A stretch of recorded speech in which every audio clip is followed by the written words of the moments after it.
Electronic configuration of atoms. अब हमने atoms की इलेक्ट्रॉनिक कॉन्फ़िगरेशन लिखना सीखना है। इलेक्ट्रॉनिक कॉन्फ़िगरेशन होती क्या है, पहले इसकी बात करें। The distribution of electrons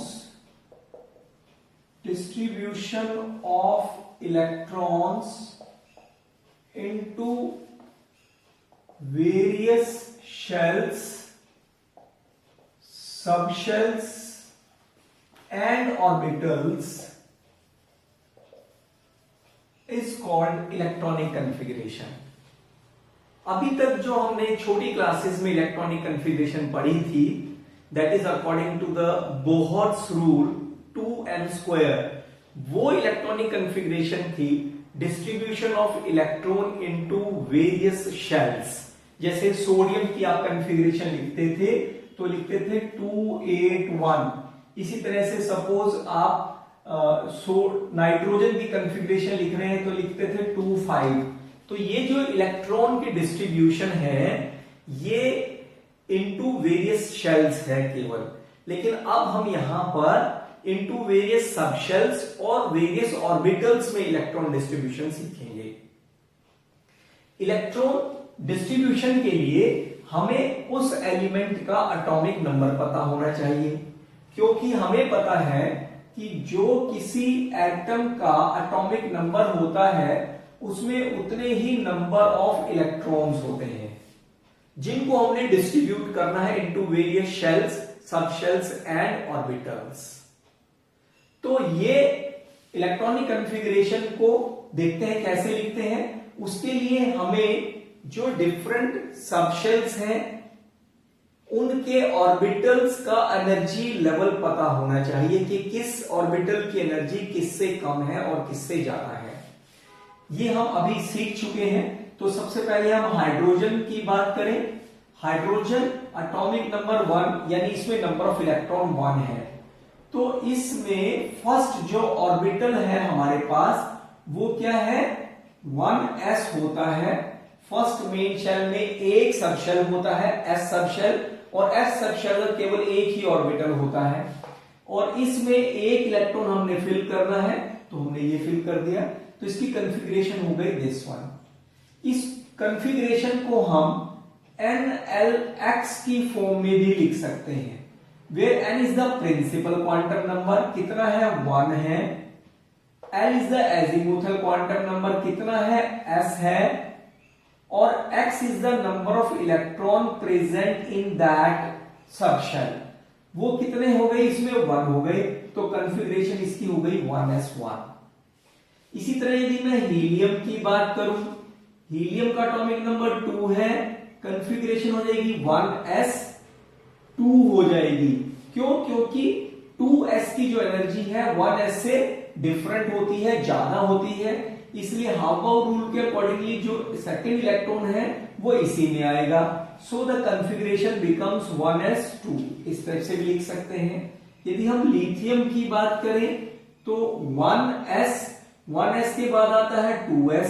electron हमने 3 फिल करने हैं, 1 2, और थर्ड इलेक्ट्रॉन कहां चला जाएगा, 2s में। अब बीच में से हम छोड़ के लिखते हैं कुछ। सपोज मैं कार्बन की बात करूं, कार्बन एटॉमिक नंबर 6, पहले 1s होता है, फिर 2s ऑर्बिटल होते हैं, फिर 2s के बाद 2p सबशेल के 3 ऑर्बिटल होते हैं, लेकिन तीनों डीजेनरेट होते हैं, सेम एनर्जी के होते हैं, इसलिए हम इन तीनों को इकट्ठा लिख देते हैं। यहां पर 1s2 हो गया, फिर उसके बाद थर्ड फोर्थ भी इसी में आएगा, क्योंकि 2s की एनर्जी और 2p की एनर्जी में डिफरेंस होता है, तो नेक्स्ट इलेक्ट्रॉन 2s में ही जाएगा। हमने इलेक्ट्रॉन कितने फिल करने हैं, 6, इसलिए फिफ्थ इलेक्ट्रॉन कहां चला जाएगा, 2p में। अब 6 इलेक्ट्रॉन कहां जाएगा, क्या मैं इसी में डालूं इलेक्ट्रॉन या नेक्स्ट में, ये हमें बताता है हंस रूल। हंस रूल ने कहा था कि p, d एंड f में इलेक्ट्रॉन पेयरिंग तब तक नहीं हो सकती जब तक कि ये ऑर्बिटल सिंगली फिल्ड ना हो जाए। हमने कितने भरने हैं, 6 इलेक्ट्रॉन भरने हैं, 4 हम डाल चुके हैं फिफ्थ, और ये 6 इलेक्ट्रॉन कहां जाएगा, यहां पर।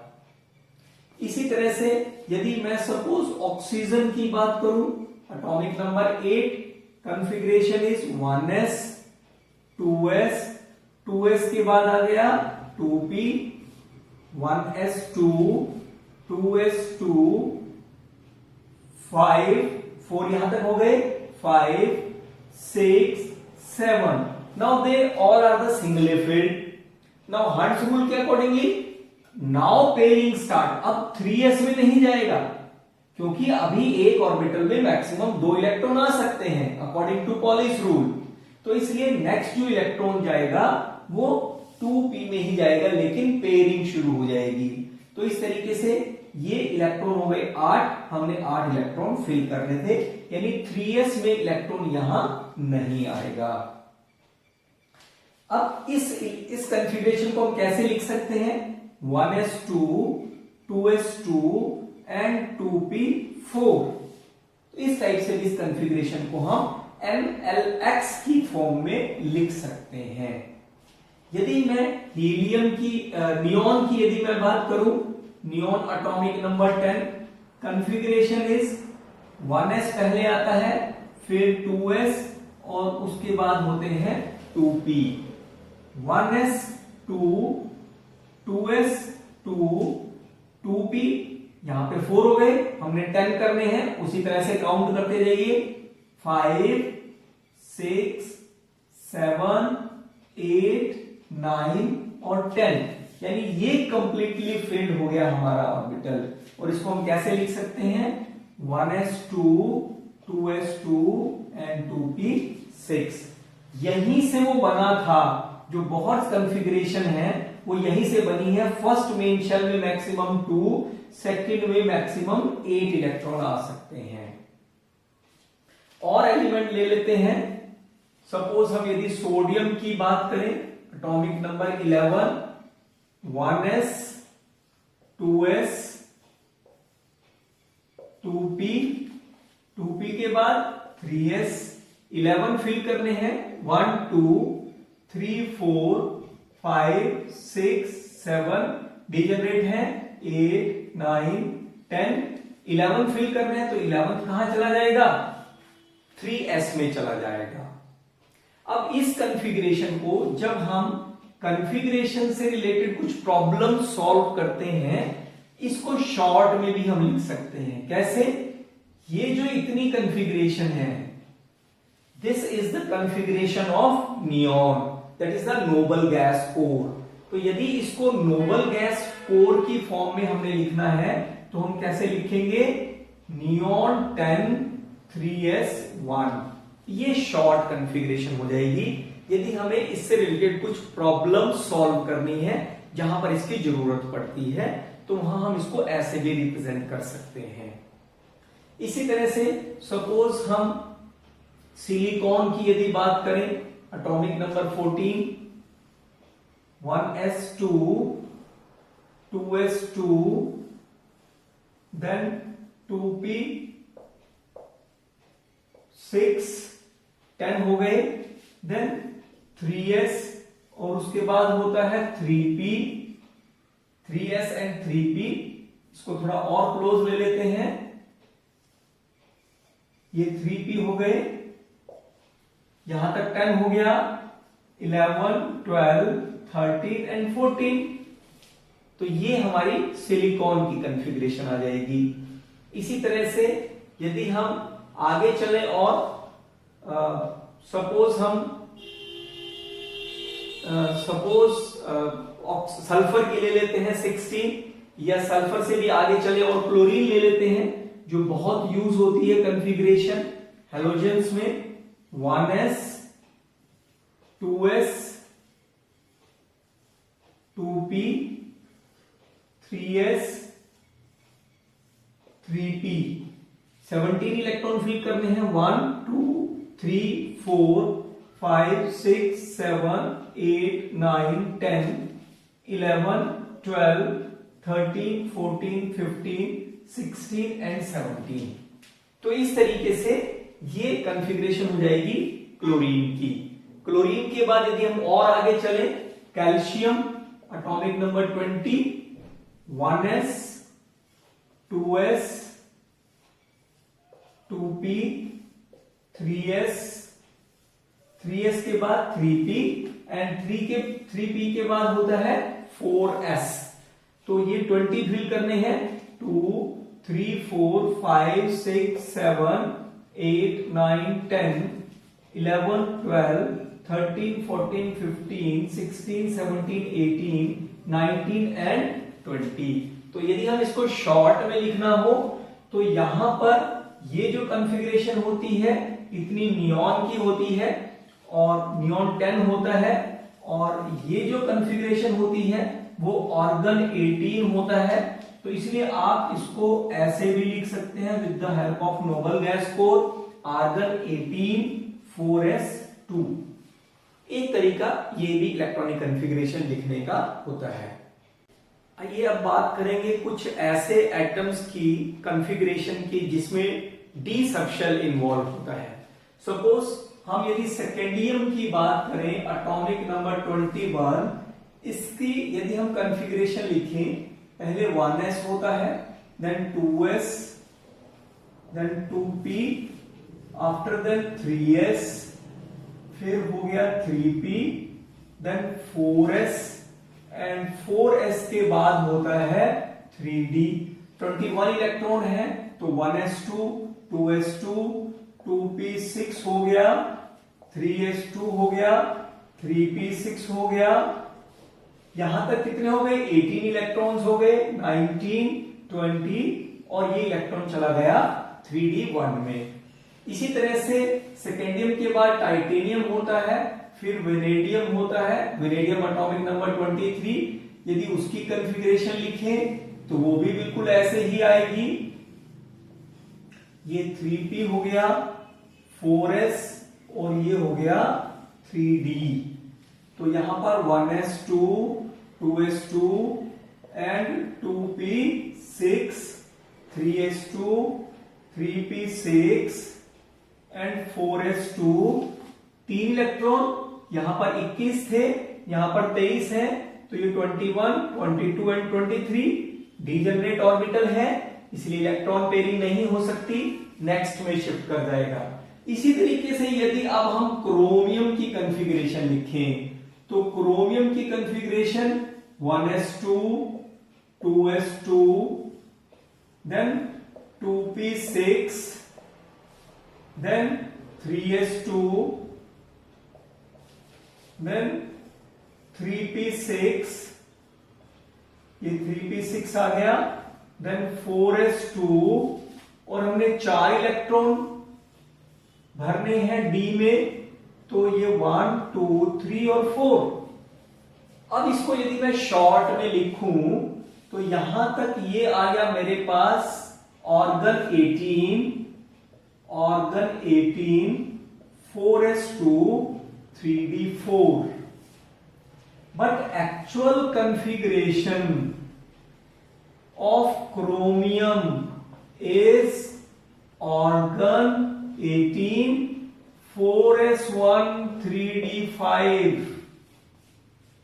इसी तरीके से यदि हम कॉपर की कॉन्फ़िगरेशन लिखें, copper 29 1s2 2s2 then 2p6 3s2 3p6 4s2 and 3d9 1 2 3 4 5 6 7 8 9। यानी शॉर्ट में यदि मैं लिखूं इस कॉन्फ़िगरेशन को तो ये हो जाएगी argon 4s2 and 3d9। But actual configuration of copper 29 is 4s1 and 3d10। ये डिफरेंस क्यों है कॉन्फ़िगरेशंस में क्रोमियम और कॉपर की? This is called exceptional configuration of chromium and copper. ये जो एक्सेप्शनल कॉन्फ़िगरेशन है क्रोमियम और कॉपर की, इसको हम एक्सप्लेन कर सकते हैं दो कंसेप्ट के बेस पर। सबसे पहला लेंगे हम सिमेट्री पर। We know that symmetry leads to stability, यानी सिमेट्री से हमें स्टेबिलिटी मिलती है। इसका मतलब ये हुआ कि जो एग्जैक्टली हाफ फिल्ड कॉन्फ़िगरेशन होगी ऑफ द सेम सबशेल और एग्जैक्टली फुल्ली फिल्ड कॉन्फ़िगरेशन होगी, दे हैव एक्स्ट्रा स्टेबिलिटी। उनकी जो स्टेबिलिटी होती है वो एक्स्ट्रा होती है। इसीलिए chromium exactly half filled configuration 3D में बनाने के लिए एक इलेक्ट्रॉन 4s से 3D में शिफ्ट कर जाता है, क्योंकि 4s और 3D का एनर्जी डिफरेंस बहुत कम होता है। तो एक इलेक्ट्रॉन 4s से 3D में शिफ्ट कर जाता है और इस शिफ्टिंग की वजह से D की जो कॉन्फ़िगरेशन है वो एग्जैक्टली हाफ फिल्ड हो जाती है, एंड दैट इज व्हाई जो एक्चुअल कॉन्फ़िगरेशन है वो क्रोमियम की, that becomes the 4s1 and 3d5। यानी यदि मैं एक्चुअल कॉन्फ़िगरेशन लिखूं, actual configuration of chromium that is organ and 4s1, और इसको हम लिखेंगे 3d5। इसी तरीके से कॉपर में exactly fully filled configuration of the same subshell बनाने के लिए एक इलेक्ट्रॉन 4s से 3D में शिफ्ट कर जाता है, एंड दैट इज व्हाई जो कॉपर है उसकी कॉन्फ़िगरेशन बन जाती है 4s1 and 3d10। So this is one of the reason कि जो क्रोमियम और कॉपर है उसकी कॉन्फ़िगरेशन एक्सेप्शनल क्यों होती है। दूसरा रीजन है इसका exchange energy. According to this concept, electron with parallel spin, electron with parallel spin in degenerate orbital can exchange their position, can exchange their positions। यानी डीजेनरेट ऑर्बिटल में जो पैरेलल स्पिन वाले इलेक्ट्रॉन्स होते हैं वो अपनी पोजीशन को exchange कर सकते हैं, एंड ड्यूरिंग दिस एक्सचेंज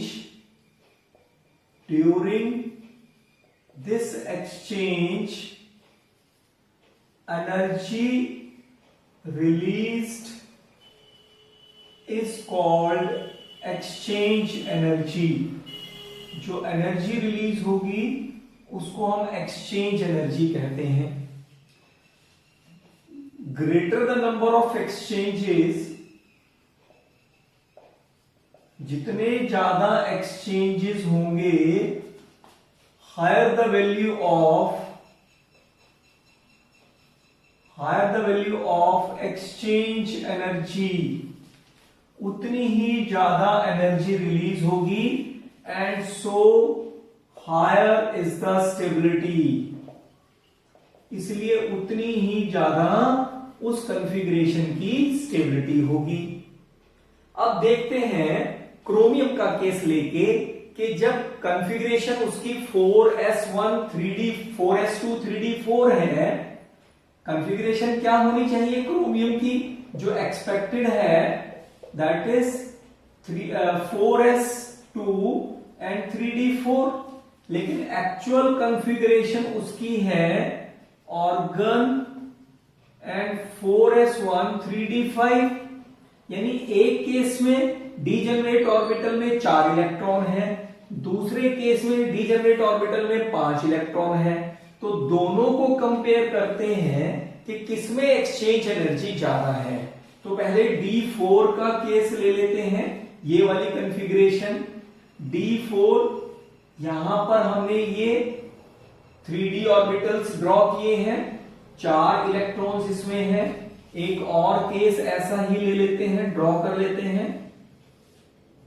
यहां पर भी हमने 4 इलेक्ट्रॉन शो किए, और एक और केस जिसमें हमने भी 4 इलेक्ट्रॉन्स ड्रॉ किए हैं।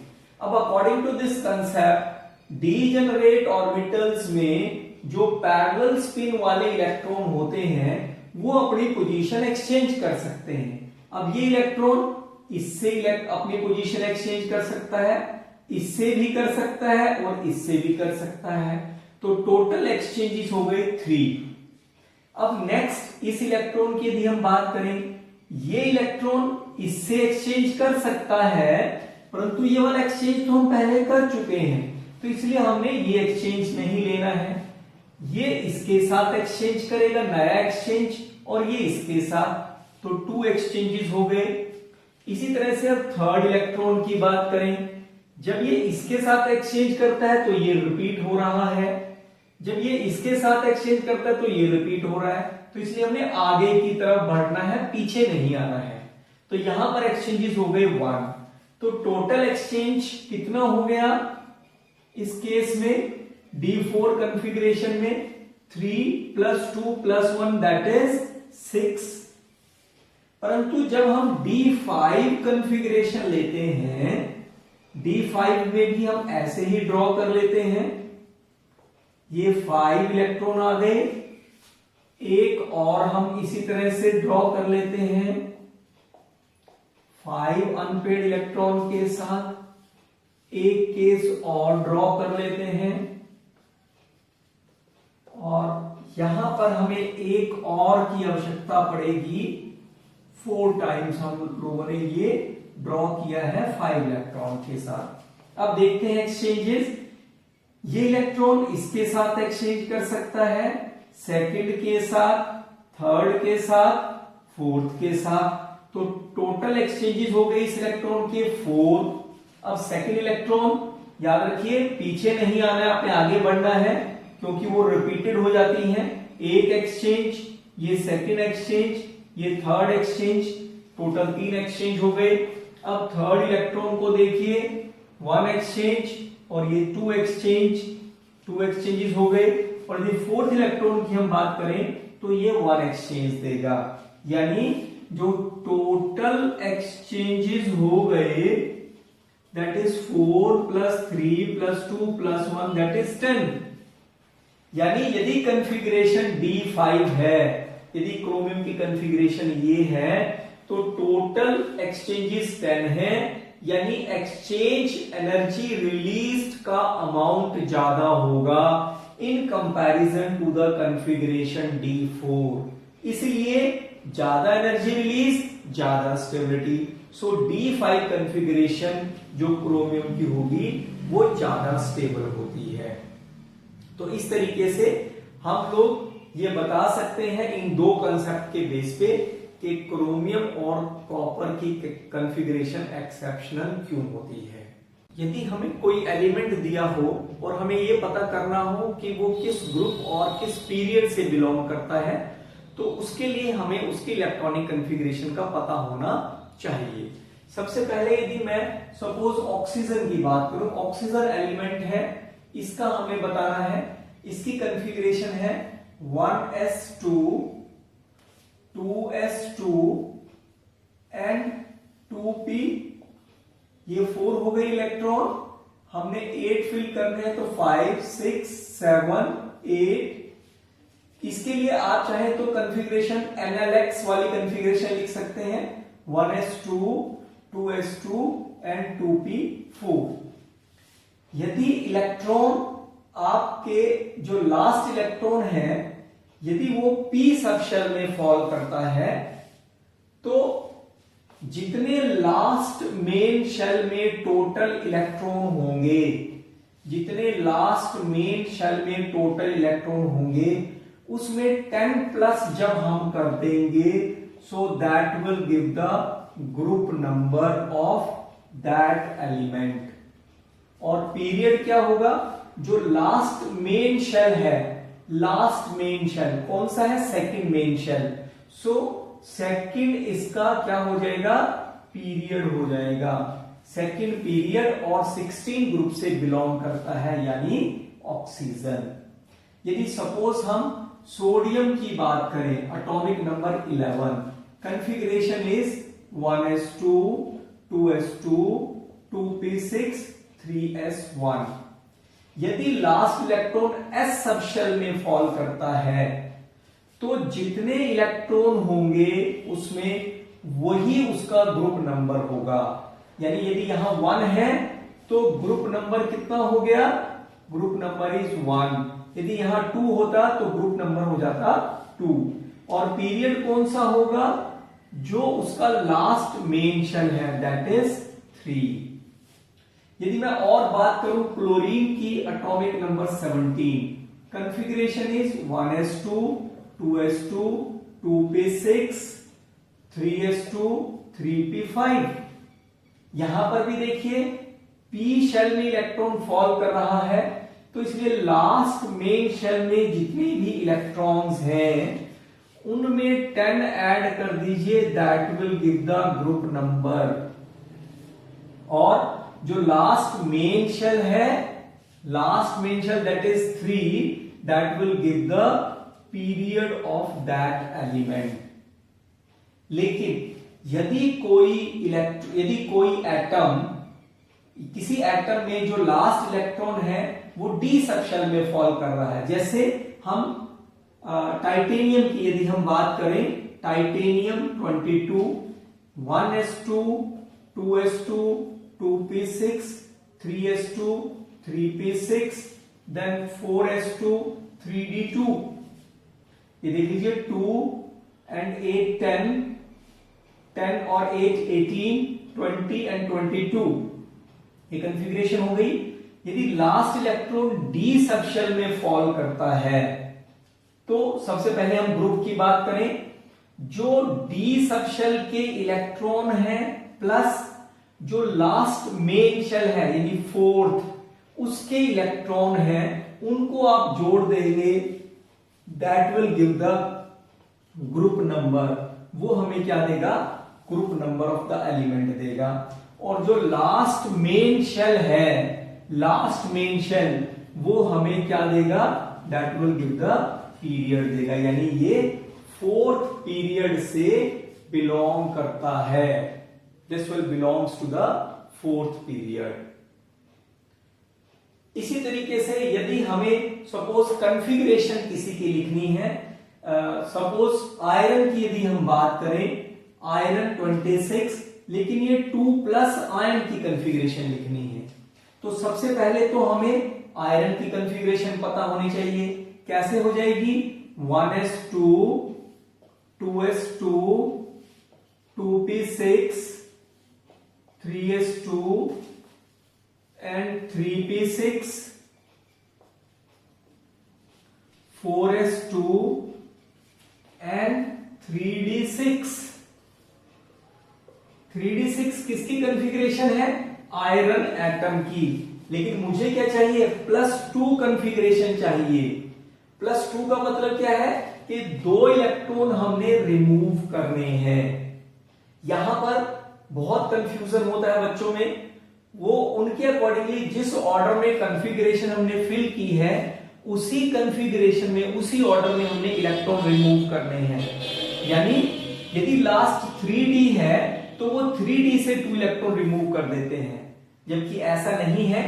3d की एनर्जी डेफिनेटली 4s से ज्यादा है, बट जो आउटर शेल है यहां पर वो कौन सा है, फोर्थ मेन शेल है, तो इलेक्ट्रॉन कहां से रिमूव होंगे, 4s से रिमूव होंगे। दैट इज वाई जो आयरन है +2 कंफिगरेशन वो क्या हो जाएगी, 1s2 2s2 2p6 2p6 3s2 3p6 and 3d6, यानी 4s क्या हो जाएगा, 0 हो जाएगा।